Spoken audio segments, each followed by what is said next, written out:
चलिए, नमस्कार बच्चों। पुनः स्वागत है आप लोगों का। ये MCQ series part 2 geography Bharat का भूगोल। हम लोगों ने जो क्वेश्चन डिस्कस किए थे वो 24 या 25 क्वेश्चन हो गए थे। आगे हम देखते हैं। ये वाला क्वेश्चन पिछली क्लास में हुआ था, मैं थोड़ा डिटेल कर देता हूँ इसको।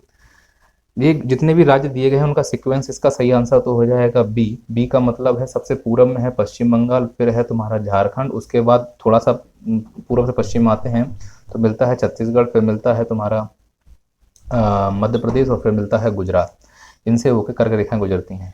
पश्चिम बंगाल में आपको दो तीन नाम याद रखना है। जैसे एक चितरंजन नाम मिलेगा। चितरंजन एक ऐसा प्रदेश है जहाँ पर रेलवे इंजन बनाए जाते हैं बिजली वाले, और जबकि मुडवाहडीह बनारस में एक जगह है जहाँ पर डीजल के इंजन बनाए जाते हैं रेलवे से संबंधित। इसके अलावा पश्चिम बंगाल में एक जगह है जिसे हम बोलते हैं रानीगंज। रानीगंज पश्चिम बंगाल का वह स्थान है जहाँ पर कोयले की प्राप्ति होती है। रानी के नाम से तीन नाम आएंगे जो आपको परेशान कर सकते हैं। एक रानीगंज होता है, एक रानी खेत होता है, और एक रानी पेट होता है। ये हो सकता है आपको कंफ्यूज कर दे। मैं बोल दूं, रानीगंज पश्चिम बंगाल में है कोयला भंडारण के लिए। रानी खेत उत्तराखंड में है, एक हिल स्टेशन है और यहाँ पर थल सेना का कैंप भी लगता है, यानी कि यहाँ पे इन्फेंट्री है। और रानीपेट तमिलनाडु पे है जहाँ भारत का सबसे पहला उर्वरक संयंत्र लगाया गया था। झारखंड में आते हैं तो झारखंड की राजधानी जो है वो कर्क रेखा के सबसे नजदीक स्थित है। झारखंड में ही स्वर्ण रेखा नदी पर हुंडरू जलप्रपात बनाया जाता है। स्वर्ण रेखा नदी उड़ीसा और पश्चिम बंगाल की सीमा रेखा बनाती हुई बंगाल की खाड़ी में जाकर गिर जाती है। इसी स्वर्ण रेखा नदी के किनारे झारखंड के रांची के पठार के अंतर्गत जमशेदपुर में टिस्को यानी Tata iron and steel company 1907 में स्थापित की गई थी, जो प्राइवेट क्षेत्र की एक कंपनी थी जो लोहे का उत्पादन करती थी। टाटा के द्वारा ही बाष्प रेल इंजन बनाए जाते थे। ध्यान रखना, बाष्प के रेल इंजन टाटा के द्वारा बनाए जाते थे। बिहार के बारे में हम देखते हैं तो बिहार झारखंड से जो झारखंड बिहार से अलग होकर ही बना हुआ है। और बिहार में जो सबसे ज़्यादा जनसंख्या घनत्व देखने को मिलता है, और गरीबी का स्तर भी बिहार में ठीक ठाक है। अब आगे बढ़ते हैं यहाँ पर। तो गुजरात में देखते हैं तो गुजरात में अभी हाल ही में स्टैच्यू ऑफ यूनिटी बनाई गई है। इसके अलावा गुजरात में दमन स्थित है, द्वीप स्थित है, दादरा स्थित है, जबकि नागर हवेली गुजरात और महाराष्ट्र की सीमा रेखा पर स्थित है। जो दमन है वो चीकू उत्पादन के लिए जाना जाता है। गुजरात के खंपात की खाड़ी के समीप एक जगह है मीठी तलाई, यहीं पर जाकर नर्मदा नदी का अंत होता है। जबकि मध्य प्रदेश में अलीराजपुर झाबुआ के समीप एक जगह है सोंदवाड़ा। सोंदवाड़ा में नर्मदा नदी का अंत मध्य प्रदेश का, मतलब मध्य प्रदेश में नर्मदा नदी कहाँ पे समापन होता है तो वो सोंदवाड़ा है, पश्चिमी भाग में। उत्तर प्रदेश में अगर हम आते हैं तो उत्तर प्रदेश के बारे में तो अभी चर्चा में ही है उत्तर प्रदेश, तो इस पर जितना फोकस कर पाओ उतना अच्छा है। लेकिन इसमें एक फैक्ट याद रखना, उत्तर प्रदेश का सोनभद्र जिला भारत का एकमात्र ऐसा जिला है जो सबसे ज़्यादा राज्यों को स्पर्श करता है। इसी सोनभद्र जिले में सबसे कम वर्षा होती है, क्योंकि यहाँ पे सेमरी और कौमीर सेमरी कैमूर की पहाड़ियाँ स्थित हैं। इसकी वजह से यहाँ पर गोविंद बल्लभ पंत सोन नदी पर जो सोन टेहरी सोन बांध है उस पर गोविंद बल्लभ पंत एक आर्टिफिशियल झील बनाई गई, जिसकी वजह से यहाँ पर सिंचाई हो पाती है। मध्य प्रदेश तो हम लोग पढ़ेंगे ही डिटेल में। मैं बता दूं, मध्य प्रदेश की राजधानी भोपाल है। छत्तीसगढ़ में हम देखेंगे तो हाल ही में इसका 28वां जिला गठित हुआ है, जिसे बोलते हैं मरवाही, है ना, गोरेला पेंड्रा मरवाही। यह बिलासपुर से अलग होकर बना है। पहले बिलासपुर मध्य प्रदेश को स्पर्श करता था, जब से ये जिला बना है तब से बिलासपुर मध्य प्रदेश को स्पर्श नहीं करता। अब यह जिला मध्य प्रदेश को स्पर्श करता है। चलिए, तो ये हमारे मध्य प्रदेश से जो फैक्ट थे वो मैंने आपको यहाँ डिस्कस कर लिए। भारत का सुदूर पश्चिम बिंदु कौन सा है? तो भारत में 4 बिंदु हैं। जैसे उत्तर में जाते हैं तो यहाँ पर मिलता है हमको इंदिरा कौल। उत्तर में कौन मिलेगा हमको? तो हमको मिलता है इंदिरा कौल। ये इंदिरा कौल इंदिरा जी के नाम पे नहीं है, ध्यान रखना। पश्चिम में जाते हैं तो पश्चिम में मिलता है गौर माता। पश्चिम में क्या मिलता है? गौर माता, और ये है 68 डिग्री 7 मिनट। कितना है? 68 डिग्री 7 मिनट पूर्वी राजस्थान। तो ये है तुम्हारा आंसर, 68 डिग्री 7 मिनट पूर्वी राजस्थान। और हम पूरब में जाते हैं तो अरुणाचल प्रदेश में जगह मिलती है की बीथू। कौन सी जगह मिलती है? की बीथू, 97 डिग्री 25 मिनट, है ना, ये ध्यान रखना। 97 डिग्री 25 मिनट ये हमको मिलता है। दक्षिण में तो हमने पढ़ ही लिया है, मुख्य भूमि पर है कन्याकुमारी, और अंडमान निकोबार के पास है इंदिरा पॉइंट। पिछले एमसीक्यू में हमने ये डिस्कस किया था। पोर्ट ब्लेयर स्थित है कहाँ पर? तो ध्यान सुनना, उत्तरी अंडमान की जो चोटी है उसे बोलते हैं सैडल पीक। उत्तरी अंडमान की चोटी का नाम है सैडल पीक, और इसी उत्तरी अंडमान के पूरब में है नारकोंडम ज्वालामुखी। नारकोंडम एक स्वर सुसुप्त ज्वालामुखी है, यानी कि ये सक्रिय ज्वालामुखी नहीं है। दक्षिणी अंडमान में आते हैं तो यहीं पर है पोर्ट ब्लेयर। दक्षिणी अंडमान में क्या है, यहीं पर है पोर्ट ब्लेयर दक्षिणी अंडमान में। यहीं पर है सेलुलर जेल, यहीं पर सेलुलर जेल, और यहीं पर है अंडमान निकोबार का एकमात्र हवाई अड्डा। दक्षिणी अंडमान की सबसे ऊंची चोटी का नाम है कोयोब। दक्षिणी अंडमान की सबसे ऊंची चोटी का नाम क्या है, कोयोब। और दक्षिणी अंडमान की एक और नई चोटी है जिसे बोलते हैं हैरियट। ये नई इसलिए बोला, इसका नाम बदलकर मणिपुर चोटी कर दिया गया है, इसका नाम बदलकर मणिपुर चोटी कर दिया गया है। और दक्षिणी अंडमान में अभी 3 द्वीपों के नाम बदले गए हैं, मैंने बोला है रॉस द्वीप का नाम बदला गया है, नील द्वीप का नाम बदला गया है, और हैवलॉक द्वीप का नाम बदला गया है। पिछले लेक्चर में जाके इनके नाम आप नोट कर सकते हो अगर आपका मन है तो। मध्य अंडमान में अगर हम देखते हैं तो मध्य अंडमान के पूर्व में है बैरन ज्वालामुखी। यह भारत का एकमात्र सक्रिय ज्वालामुखी है, फरवरी 2016 में उद्वेलन मिला था। और यह दियाबोली, इसकी सबसे ऊंची चोटी का नाम है दियाबोली, सबसे ऊंची चोटी का नाम है दियाबोली, मध्य अंडमान की सबसे ऊंची चोटी है। दियाबोली मध्य अंडमान की सबसे ऊंची चोटी है। तो मेरे हिसाब से इतना पर्याप्त है आपके लिए। कौन सा भारतीय द्वीप बंगाल की खाड़ी में स्थित है, तो ध्यान से सुनना। ये जो द्वीप है यह खंपात की खाड़ी से संबंधित है, काठियावाड़ में। द्वीप ताड़ के वृक्ष के लिए फेमस है, और द्वीप में वर्षा अधिक होती है क्योंकि गिर गिरनार वर्धा जो गुजरात की पहाड़ियां हैं वो अरब सागर की शाखा के लंबवत हो जाती हैं, यानी अरब सागर की शाखा उनकी लंबवत हो जाती है। लक्षद्वीप अगर हम देखते हैं तो ये कोरल निर्मित है, अरब सागर में स्थित है, और कोरल को प्लेटफॉर्म देने का काम अरावली के अवशेषों ने किया हुआ है। 32 किलोमीटर स्क्वायर में फैला हुआ है, और इसका सबसे बड़ा द्वीप है एंड्रोइड, ध्यान रखना। हम आगे बढ़ते हैं, फिर मिलता है दमन। दमन गुजरात की मुख्य भूमि पर स्थित है। दमन कोई द्वीप नहीं है, ये एक प्रकार का इनक्लेव है, ये ध्यान रखना है आपको। इनक्लेव ऐसे आइलैंड होते हैं जिनकी कुछ हिस्सा भूमि को स्पर्श करते हैं, और दमन में सबसे ज्यादा चीकू का उत्पादन होता है, ये आप याद रख सकते हैं। अंडमान और निकोबार की हम जब बात करेंगे, कौन सा द्वीप है जो बंगाल की खाड़ी में स्थित है, तो अंडमान और निकोबार में कुल 572 द्वीप हैं, और इनका कुल क्षेत्रफल लगभग 8000 किलोमीटर स्क्वायर से भी ज्यादा है। अगर हम केंद्र शासित प्रदेश की दृष्टि से देखें तो सबसे बड़ा केंद्र शासित प्रदेश जम्मू कश्मीर, फिर लद्दाख, फिर अंडमान निकोबार है। मैं बहुत होश में बोल रहा हूँ, मैं बहुत होश में बोल रहा हूँ कि मैं ये बोल रहा हूँ कि सबसे बड़ा केंद्र शासित प्रदेश जम्मू कश्मीर है, फिर उसके बाद लद्दाख है, और उसके बाद अंडमान निकोबार है। मेरी रात की उतर चुकी है, मैं बहुत होश में बोल रहा हूँ, फिर से बोल रहा हूँ, समझ में आ रहा है ना। कुछ लोग बोलेंगे सर जम्मू कश्मीर तो छोटा दिख रहा है, यहाँ पर जो मैं बोल रहा हूँ वो बात सत्य है, फाइनल काम, बात खत्म। अरावली बिंद श्रृंखलाओं के मध्य कौन सा पठार स्थित है, तो देखो ध्यान से, ये अरावली है तुम्हारा, और ये बिंद श्रृंखला है। अरावली और बिंद श्रृंखला को अलग करने के लिए एक फॉल्ट बनता है, अरावली और बिंद श्रृंखला को अलग करने के लिए एक फॉल्ट बनता है जिसे बोलते हैं ग्रेट बाउंड्री फॉल्ट। तो ग्रेट बाउंड्री फॉल्ट अरावली को बिंद से अलग करता है। बिंद वास्तव में अवसाद से निर्मित एक प्रकार के पर्वत है, और यह वर्तमान में ब्लॉक पर्वत के रूप में प्राप्त होता है। बिंद के नीचे नर्मदा नदी बहती है, और नर्मदा नदी के नीचे सतपुड़ा प्राप्त होता है। सतपुड़ा के नीचे ताप्ती बहती है, और ताप्ती के नीचे ग्वालीगढ़ प्राप्त होता है। तो आपको ये याद रखने की जरूरत है कि नर्मदा और ताप्ती भ्रंश घाटी में पश्चिम की ओर बहने वाली नदियां हैं। यह एस्चुरी का निर्माण करती है, डेल्टा का निर्माण नहीं करती हैं। नर्मदा घाटी सबसे ज्यादा चौड़ाई जो प्राप्त होती है होशंगाबाद इटारसी के बीच में प्राप्त होती है, जबसे सबसे कम चौड़ाई उसकी प्राप्त होती है नर्मदा घाटी की, तो सोन नदी के दक्षिणी भाग में प्राप्त होती है। फिर हम आगे बढ़ते हैं, तो इसका सही आंसर क्या होना चाहिए, तो इसका सही आंसर होना चाहिए मालवा का पठार। अब मालवा के पठार के बारे में सुनना, इसका निर्माण मेसोजोइक के क्रेटासियस युग में हुआ है। तो आपने पहले ध्यान रखा कि ये क्रेटासियस युग में इसका निर्माण हुआ है। ऐसा नहीं कि केवल मालवा का पठार का निर्माण हो रहा हो, उसी समय हड़ौती का पठार भी बना था। हड़ौती का पठार मालवा के पठार का विस्तार है राजस्थान में, और मालवा का पठार क्रेटासियस में बेसाल्ट के उद्वेलन से बना हुआ है, और बेसाल्ट काले रंग की चट्टानें होती हैं, इसीलिए बेसाल्ट से मिलने वाली मिट्टी को हम काली मिट्टी कहते हैं। काली मिट्टी को रेगूर मिट्टी या स्वतः जुतने वाली मिट्टी भी कहा जाता है। पानी को सोखने की क्षमता इनमें अच्छी होती है। यह प्रकृति में क्षारीय होती हैं, लेकिन ध्यान से सुनना, यह अम्लीय भी हो सकती हैं, क्षारीय भी हो सकती हैं। अम्लीय तब होती हैं जब इनमें आयरन ऑक्साइड की मात्रा बहुत ज़्यादा हो जाती है और वर्षा की मात्रा ज़्यादा प्राप्त हो रही हो, और क्षारीय तब होती हैं जब इसमें सोडियम कार्बोनेट की मात्रा ज़्यादा प्राप्त हो आयरन की अपेक्षा। तो यह अम्लीय और क्षारीय दोनों प्रकार के गुण प्राप्त करती हैं, लेकिन मध्य प्रदेश के संदर्भ में काली मिट्टी क्षारीय मिट्टी होगी। ऑप्शन में अम्लीय और क्षारीय आए तो क्षारीय लगा के आएंगे।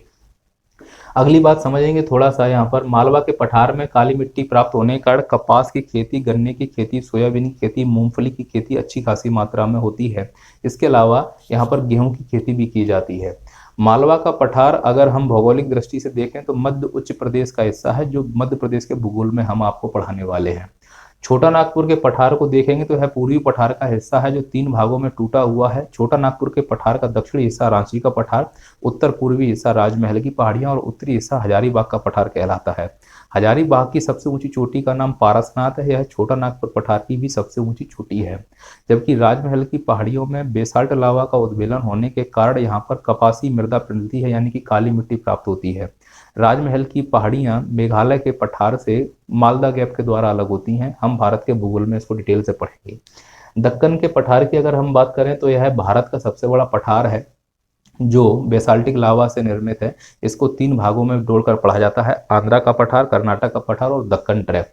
प्रायद्वीपीय पठार यह भारत का सबसे बड़ा भूआकृतिक प्रदेश है, जो 16 लाख वर्ग किलोमीटर क्षेत्र में फैला हुआ है। हम इस पर भी डिस्कस करने वाले हैं अच्छे से। चलिए आगे बढ़ते हैं। निम्नलिखित में से कौन से भारतीय राज्य में प्रातः काल में सूर्य की किरणें सबसे पहले पहुंचती हैं? तो मैं अगर ये इंडिया मान लो अपना बना हुआ है, तो पूरब में सूरज उगता है, पश्चिम में डूबता है, तो पूरब में सबसे पहले कौन सा राज्य पड़ता है? तो आंसर है अरुणाचल प्रदेश। पूरब और पश्चिम की जो दूरी है वो लगभग 30 अक्षांशों की है। 30 अक्षांशों को अगर मैं घंटों में कन्वर्ट करूं तो इसे 2 घंटों के रूप में कन्वर्ट किया जाता है। किस में कन्वर्ट किया जाता है? 2 घंटों के रूप में 30 अक्षांशों को कन्वर्ट किया जाता है। तो अगर अरुणाचल प्रदेश और पश्चिमी गुजरात में अगर हम अंतर देखें तो 2 घंटे का अंतर मिलता है। जबकि 0 डिग्री जो समय रेखा है दुनिया की, ग्रीनविच टाइम बोलते हैं, वह भारत की समय रेखा से 5.5 घंटे पीछे है। यानी भारत की समय रेखा 0 डिग्री से 5.5 घंटे आगे है। अच्छा, त्रिपुरा के बारे में हमने क्या बताया? त्रिपुरा के बारे में 2 फैक्ट याद रखना है। यह 3 ओर से घिरा हुआ है बांग्लादेश से, और भारत और बांग्लादेश की जो जीरो लाइन है वो त्रिपुरा और बांग्लादेश के बीच में प्राप्त होती है। मेघालय के बारे में मैंने क्या बताया? गारो खासी जयंतियां यहाँ पर स्थित हैं। गारो खासी जयंतियां कीपाकार हैं। तो खासी पहाड़ी के ऊपर मौसिनराम और चेरापूंजी स्थित हैं।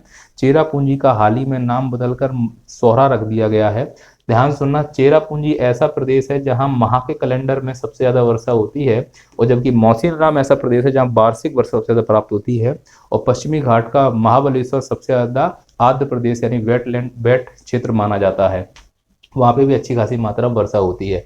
सिक्किम के बारे में देखेंगे। सिक्किम में अगर मैं बोलूं तो आरबीआई जो है वो बैंक और राज्यों के लिए भी काम करता है, पर सिक्किम राज्य के लिए आरबीआई कार्य पद्धति नहीं करता है। वहाँ पे सिक्किम की लोकल डेवलपमेंट बैंक है, वो काम करती है। सिक्किम 3 देशों को स्पर्श करता है। ऊपर चाइना है, पश्चिम में भूटान है, नेपाल है, पूरब में तुम्हारा भूटान है। सिक्किम में ही विवादित है, तुमने सुना हो डोकलाम, वो सिक्किम से ही संबंधित है, जो सिक्किम की सीमा को स्पर्श करता है। सिक्किम में 2 प्रमुख दर्रे हैं जिसे बोलते हैं जेलेपला और नाथुला। एक और ध्यान रखना, नागुला भी यहीं पर दर्रा पाया जाता है।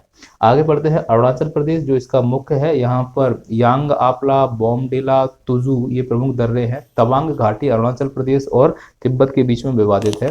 अरुणाचल प्रदेश में दिहांग दर्रा है जो ब्रह्मपुत्र नदी काटकर एंटर करती है, दिहांग दर्रा। और सिंधु नदी जिस दर्रे का निर्माण करती है, गॉर्ज का निर्माण करती है, उसे बोलते हैं बुंजी गौर। और सिप्ला जिस गॉर्ज का निर्माण करती है, सतलज जिस गॉर्ज का निर्माण करती है उसे कहते हैं सिप्ला गॉर्ज। अगर मैं जल्दी जल्दी बोल रहा हूं तो आप इसको स्लो करके देख सकते हैं।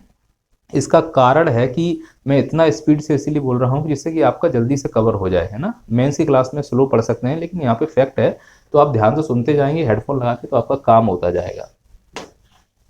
चलिए हम आगे बढ़ते हैं। अगला प्रश्न देख लेते हैं हम लोग। क्षेत्रफल क्रम में भारत के 3 बड़े राज्य बताइए। तो क्षेत्रफल क्रम में भारत के जो 3 बड़े राज्य हैं वो स्पष्ट रूप से हमें पहले नंबर पर दिख रहा है, राजस्थान, मध्य प्रदेश और महाराष्ट्र। अब मध्य प्रदेश क्षेत्रफल की दृष्टि से दूसरा बड़ा है और जनसंख्या की दृष्टि से 5वां सबसे बड़ा है। पहले 6वें नंबर पर हुआ करता था, लेकिन 2 जून 2014 को जब आंध्र प्रदेश से तेलंगाना अलग हो गया तब मध्य प्रदेश का रैंक 1 स्थान ऊपर आ गया। नहीं तो पहले आंध्र प्रदेश 5वें नंबर पर जनसंख्या की दृष्टि सबसे बड़ा राज्य होता था। 7 बहनों में कौन सा भाग नहीं है? मेघालय 7 बहनों का हिस्सा है, अरुणाचल प्रदेश 7 बहनों का हिस्सा है, त्रिपुरा है, पश्चिम बंगाल 7 बहन का हिस्सा नहीं है। पश्चिम बंगाल में ही चिकन नेक मिलती है। चिकन नेक वह स्थान है जहां काट के भारत के पूर्वोत्तर भाग को अलग किया जा सकता है। तो ध्यान से देखेंगे, ये वाला जो पूरा हिस्सा मैं यहाँ बना रहा हूँ इन्हें ही हम 7 सिस्टर्स के नाम से जानते हैं। तो सेवन सिस्टर्स में आ जाएगा अरुणाचल प्रदेश, नागालैंड, मणिपुर, मिजोरम, त्रिपुरा, असम और मेघालय। सिक्किम, पश्चिम बंगाल, इनको सेवन सिस्टर्स में शामिल नहीं किया जाता। भारत के किस प्रदेश की सीमाएं तीन देशों से क्रमशः नेपाल से, भूटान से और चीन से मिलती है? इधर देखो, नेपाल से भी मिलती है, चीन से भी मिलती है, भूटान से भी मिलती है। तो ऐसा देश केवल और केवल सिक्किम है। सिक्किम में यहाँ पर एक तुमको चोटी मिलती है, इसे बोलते हैं हम कंचनजंगा। अब सुनना ध्यान से, ये जो कंचनजंगा है ये भारत में सबसे ऊंची चोटी है। कई ऐसे प्रश्न हैं जो आपको बहुत ज्यादा कंफ्यूज कर सकते हैं सर, जैसे मैं आपको बताऊं, भारत की सबसे ऊंची चोटी, ये प्रश्न आपको कंफ्यूज कर सकता है। दूसरा प्रश्न कंफ्यूज करेगा भारत में सबसे ऊंची चोटी। तीसरा आपको प्रश्न कंफ्यूज कर सकता है दक्षिण गंगा, दक्षिण गंगा। और चौथा प्रश्न कंफ्यूज कर सकता है दक्षिण की गंगा, दक्षिण की गंगा। तो मैं इसके क्रमशः आपको उत्तर दे दूं, भारत की जो है वो केटू है, भारत में जो है वो कंचनजंगा है। जो केटू है इसका संबंध है पीओके से और यह काराकोरम में स्थित है, जबकि भारत में जो सबसे ऊंची चोटी है वो कंचनजंगा है और यह संबंधित है महान हिमालय से। दक्षिण गंगा गोदावरी को कहा जाता है, ये आपको याद रखने की जरूरत है, जबकि दक्षिण की गंगा कावेरी को कहते हैं, ये आपको याद रखने की जरूरत है। अब आपसे पूछा जाएगा कि इसको दक्षिण गंगा और इसको दक्षिणी गंगा क्यों कहा जाता है, तो मैं ऐसे कि कुछ तर्क दे रहा हूं, उस चीज को समझिएगा। कावेरी को दक्षिण गंगा इसलिए कहते हैं क्योंकि यहाँ पर वर्ष भर पानी रहता है। तो कावेरी में वर्ष भर पानी रहने के पीछे का कारण बताइए। कावेरी भारत की एकमात्र ऐसी नदी है जिसका ऊपरी बेसिन दक्षिण पश्चिम मानसून से वर्षा लेता है और दक्षिणी बेसिन उत्तर पूर्वी मानसून से यानी लौटते हुए मानसून से वर्षा रहता है। इसीलिए यह नदी वर्ष भर पानी से भरी रहती है, जिसे सदा नीरा नदी कहते हैं। हालांकि कावेरी नदी में पानी का उतना उफान नहीं आता, जिसकी वजह से तमिलनाडु और कर्नाटक के बीच में विवाद बना रहता है।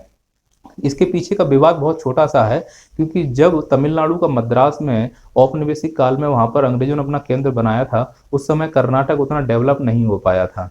फिर एक समय ऐसा आया कि कर्नाटक को सिटिकॉन वैली बोल दिया गया, स्पेस सिटी बोल दिया गया, तो वहां पर डेवलपमेंट बहुत तेजी से हुआ और डेवलपमेंट के लिए ऊर्जा और जल प्राथमिकताएं होती हैं। ऊर्जा की पूर्ति तो जैसे जैसे कर्नाटक ने कर ली, लेकिन जल की प्राप्ति नहीं कर पा रहा है, क्योंकि जो कर्नाटक है वो जल का अधिकांश भाग जो लेता है, उसका दक्षिणी मैसूर का मैदान और बेंगलुरु का मैदान वो कावेरी नदी से लेता है। और कावेरी नदी का उत्तरी जो बेसिन है वो सर्दियों के दिनों में सूख जाती है, तो उन्हें डैम बनाने की जरूरत पड़ रही है। उसी डैम को लेकर विवाद होता रहता है। हालांकि यहाँ पर पानी होता है, इसलिए इसे सदा नीरा कहेंगे, पर सदा नीरा का मतलब ये नहीं कि पूरी तरह से जल से भरी होती है। इसका एक अपर या लोअर बेसिन में ही पानी होता है, एक बेसिन सूखा ही रहेगा, लेकिन इसमें पानी रहता है, इसीलिए इसे हम दक्षिण की गंगा कहते हैं, क्योंकि इसमें जल रहता है। दूसरा इसका ये है कि जिस प्रकार से गंगा में जल परिवहन हो सकता है, उसी प्रकार से इसमें भी नेशनल वाटर हाईवे बनाया गया है, इसीलिए भी इसे दक्षिण गंगा कहते हैं। तीसरा, जिस प्रकार से गंगा प्रदूषित है, उसी प्रकार से दक्षिण भारत की सबसे प्रदूषित नदियों में से एक मानी जाती है कावेरी, इसीलिए दक्षिण भारत की गंगा कहते हैं कावेरी को, दक्षिण की गंगा। और यहाँ पर है दक्षिण गंगा यानी दक्षिण भारत गंगा। तो इसको क्यों कहते हैं दक्षिण गंगा, इसमें की क्यों नहीं लगाया? कारण है, पहला, जिस प्रकार से गंगा भारत की प्राचीन नदी है, उसी प्रकार से है भारत की सबसे प्राचीन नदी है। जिस प्रकार गंगा में नहा के तुम अपने पाप धोते हो, उसी प्रकार से गोदावरी में नहा के भी कुंभ के मेले में नासिक में लगता है, वहां पर पाप धो सकते हो। तो धर्म की दृष्टि से, धर्म शब्द यूज करना गलत है, सांस्कृतिक दृष्टि से भी इसको देखा जा सकता है। और तीसरा, इसकी लंबाई के कारण, जिस प्रकार से गंगा भारत की सबसे लंबी नदी है, उसी प्रकार से गोदावरी भी दक्षिण भारत की सबसे लंबी नदी है। अब अगर तुमसे कोई पूछेगा तो उसका जवाब प्रॉपर दे सकते हैं आप लोग, मैं ये मानता हूँ। तो कंफ्यूज नहीं होना है आप लोगों को, हम ऐसे ही कंटिन्यू आपके लिए सीरीज लाते जाएंगे और सभी टीचर अपने अपने लेवल पर आपके लिए लाएंगे। इंग्लिश मीडियम की टेस्ट सीरीज अलग से चलेगी, जो बच्चे इंग्लिश मीडियम के हैं वो वेदांत के इंग्लिश मीडियम वाले जो बैच आए हैं उनको आप शो कर देख सकते हैं, तो उसके लिए आपके लिए अवेलेबल रहेगा। हिंदी मीडियम और इंग्लिश मीडियम वेदांत में पूरी तरह से अलग है, मैं बता दूंगा आप लोगों को। पटकाई पहाड़ियां भारत को अलग करती हैं किससे, तो मैं आपको यहाँ क्लियर कर दूं, ये वाला जो एरिया है पूर्वांचल वाला, यहाँ पर इसे हम बोलते हैं पूर्वांचल हिमालय। पूर्वांचल हिमालय वास्तव में महान हिमालय का ही विस्तार है। तो जब यह पूर्वांचल हिमालय यहाँ जाता है तो अंडमान निकोबार का निर्माण हुआ, और जब यही पूर्वांचल हिमालय म्यांमार में जाता है तो अराकान योमा कहते हैं। अराकान योमा म्यांमार की सबसे बड़ी पर्वत श्रृंखला है, और अराकान योमा में एक चोटी पाई जाती है, इसे बोलते हैं हक्का बोराजी। हक्का बोराजी म्यांमार की सबसे ऊंची चोटी है। म्यांमार का प्राचीन नाम बर्मा है। बर्मा के लिए भारत पहले नोट छापा करता था। आरबीआई पाकिस्तान और बर्मा के लिए नोट छापा करती थी, मैं ये क्लियर कर दूं। इसीलिए आरबीआई का राष्ट्रीयकरण कर दिया गया 1 जनवरी 1949 को, और 1 जनवरी के बाद भारत के लिए ही आरबीआई केवल नोट छापती थी, फिर पाकिस्तान और म्यांमार के लिए नोट छापना बंद कर दिया। अराकान योमा में एक क्षेत्र है जिसे बोलते हैं बाडवीन क्षेत्र। बाडवीन क्षेत्र में ही चांदी का उत्पादन होता है। तो अगर पूछा जाए दक्षिण पश्चिम एशिया है, पूरे एशिया में सबसे ज्यादा चांदी का भंडार कहाँ मिलता है, तो आंसर हो जाएगा बाडवीन में। और भारत में कहाँ मिलता है, तो आंसर हो जाएगा राजस्थान के खेतड़ी और जावर क्षेत्र में। खेतड़ी में तांबा मिलता है और जावर में मिलता है जिंक, चांदी इत्यादि, ये सब चीजें हैं ना। ये अरावली की जरगा पहाड़ियों से संबंधित है। मकरान, जावर, खेतड़ी, ये अरावली की जरगा सीरीज से संबंधित है, ध्यान रखना। मकराना में क्या मिलता है, संगमरमर मिलता है। मकराना और भगवानपुर भारत में संगमरमर के लिए बहुत प्रसिद्ध है। मध्य प्रदेश का भेड़ाघाट में अच्छी क्वालिटी का संगमरमर मिलता है, क्योंकि वहाँ पे लमेटा और बाकी सीढ़ियाँ मिलती हैं। लमेटा और बाकी सीढ़ियाँ चूना निर्मित चट्टाने हैं और इनका निर्माण क्रेटासियस काल में हुआ था। तो मध्य प्रदेश में मालवा का पठार, लमेटा की श्रेणी, बाघ की श्रेणी, ऐसी श्रेणी है जिनका निर्माण लगभग समय काल में है। तो ये दोस्त हैं ये लोग, मालवा का पठार और बाघ की श्रेणी। मालवा का पठार बड़ा है बाघ की श्रेणी से, ध्यान रखना, बाघ और लमेटा से, क्योंकि मालवा के पठार में बेसाल्ट है और उसमें चूना है, ध्यान रखना, कंफ्यूज नहीं होना किसी को इसमें। तो प्रश्न क्लियर हो गया कि सर ये बताइए पटकाई बूम जो है वो किसकी सीमा, तो आंसर इसका है म्यांमार के साथ सीमा लगाता है। ठीक है, जबकि हम चीन में देखते हैं तो चीन देखो ध्यान से, चीन लद्दाख को टच करता है, हिमाचल को टच करता है, उत्तराखंड टच करता है, सिक्किम को टच करता है और अरुणाचल प्रदेश टच करता है। अगर हम ध्यान से देखें तो लद्दाख के साथ चीन के कई सारे विवाद हैं, लद्दाख में चीन के कई सारे विवाद हैं, और लद्दाख से लेकर और यहाँ सिक्किम तक जो लाइन खींची गई इसे बोलते हैं जॉनसन लाइन, इसे बोलते हैं जॉनसन लाइन। तो प्रश्न पूछा जाएगा कि जॉनसन लाइन किन दो देशों के बीच में खींची गई है, तो वास्तव में यह है चीन और भारत के बीच में खींची गई है। और सिक्किम से लेकर अरुणाचल प्रदेश के बीच में जो लाइन है इसे बोलते हैं हम मैकमाहोन लाइन। मैकमोहन नहीं, गलत लिखा है किताब, मोहन कौन होता है वे, माहोन होता है। मैकमाहोन अरुणाचल प्रदेश की तरफ खींची गई है और जॉनसन लाइन जो है वो लद्दाख और हिमाचल प्रदेश की तरफ खींची गई है। मैं और यहाँ पर आप लोगों को क्लियर कर दूं कुछ चीजें, और क्लियर कर दूं कि यहाँ पर हिमाचल प्रदेश में एक क्षेत्र है परिच्छू क्षेत्र। परिच्छू क्षेत्र भारत और हिमाचल प्रदेश यानी सिक्किम बोल रहा हूँ, चीन और हिमाचल प्रदेश के बीच में विवादित है। और जबकि उत्तराखंड में हम आते हैं तो यहाँ पर एक क्षेत्र है काला पानी क्षेत्र। काला पानी क्षेत्र जो है वो लिपू लेक दर्रे के समीप स्थित है। इसी काला पानी क्षेत्र से एक नदी निकलती है, काली नदी, जो बाद में शारदा और घग्गर नदी बनती है। और इसी शारदा नदी की एक सहायक है सरयू नदी, और इस सरयू नदी के किनारे बसा है अयोध्या शहर। वहां पर राम मंदिर का निर्माण हो रहा है, चुनाव के लिए वोट उसी के आधार पर मांगा जा रहा है, इसीलिए काला पानी क्षेत्र चर्चा में है, वो ध्यान रखना। काला पानी क्षेत्र 3 देशों के बीच में विवादित है, चीन, नेपाल और भारत। वास्तव में यह भारत और नेपाल के बीच में विवादित है, लेकिन चीन इसमें मजे ले रहा है। फिर आते हैं हम लोग सिक्किम की तरफ। तो सिक्किम और चीन के बीच में विवादित एरिया कौन सा है, तो उसका नाम है फिंगर टिप एरिया।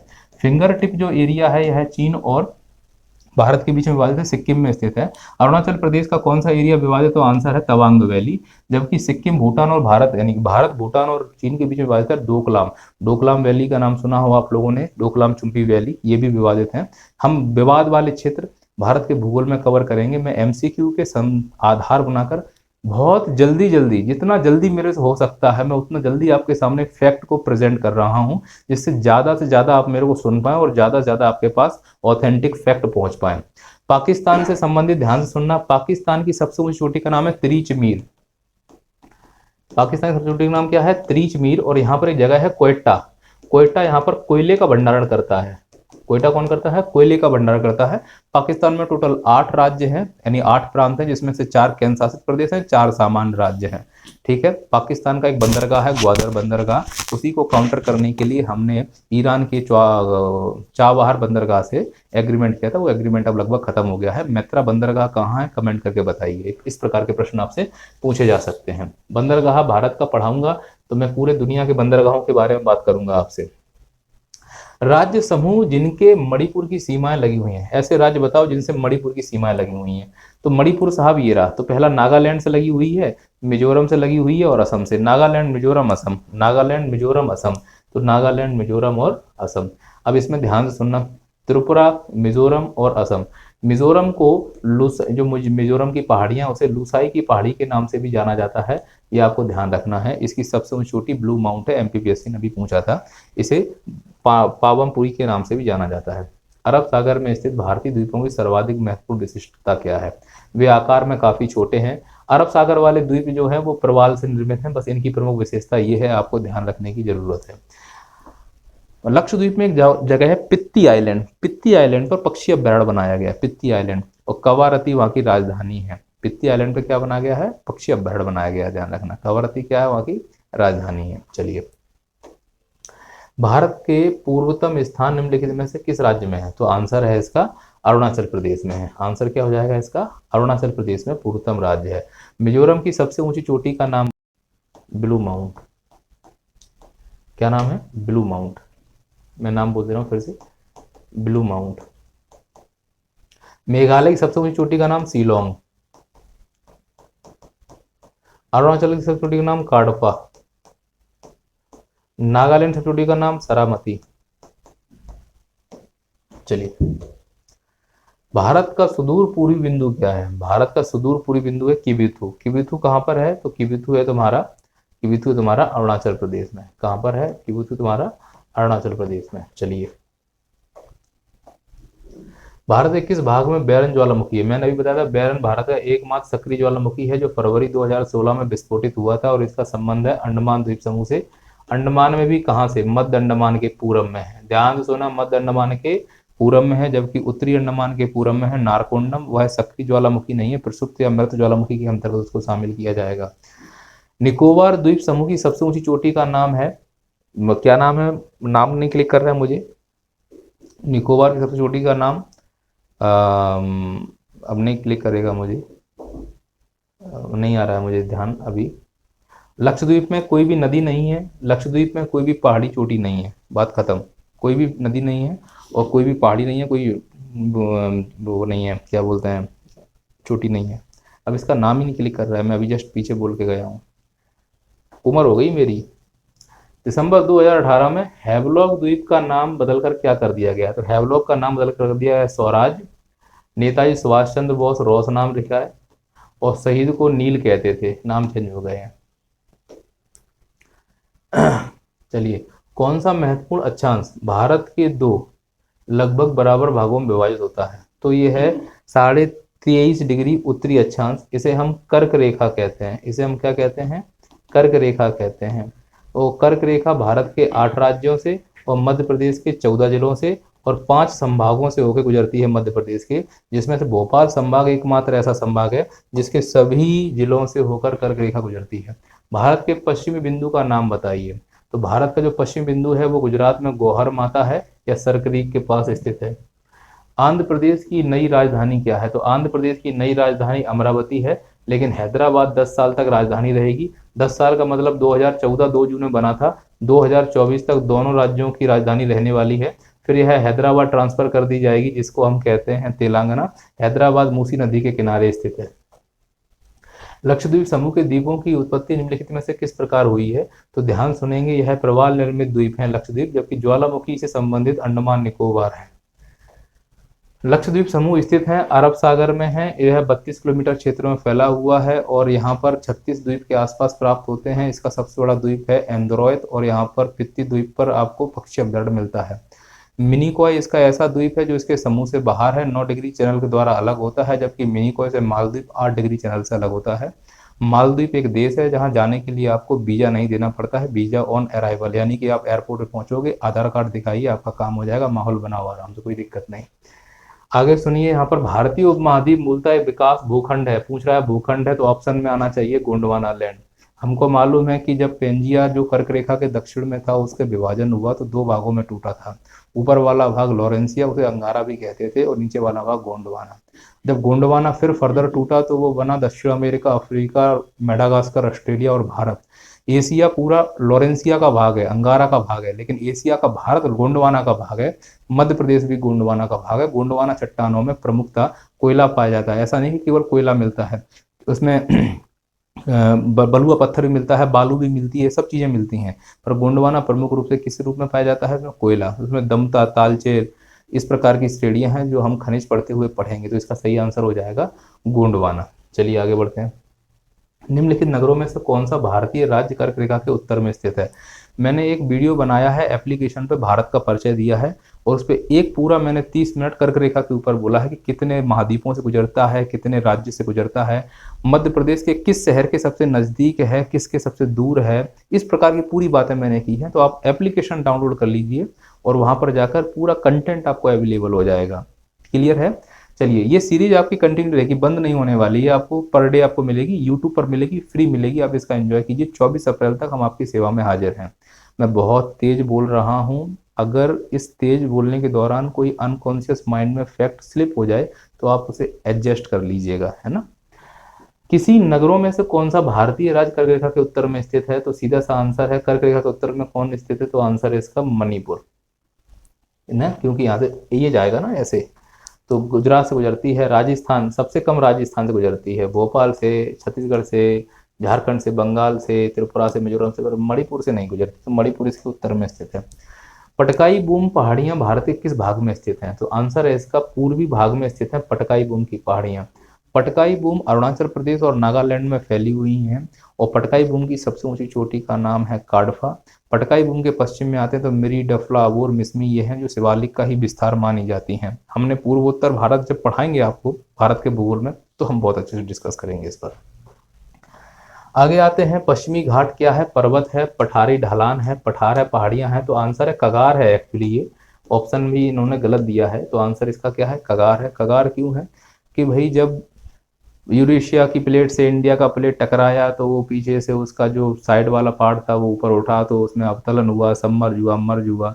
कुल मिला के कगार है। क्यों है, कैसे है, हम भारत के भूगोल में इसको पढ़ने वाले हैं। अभी केवल आप इतने से काम चलाइए। चलिए, तो आज के लिए इतना ही। कितना हुआ?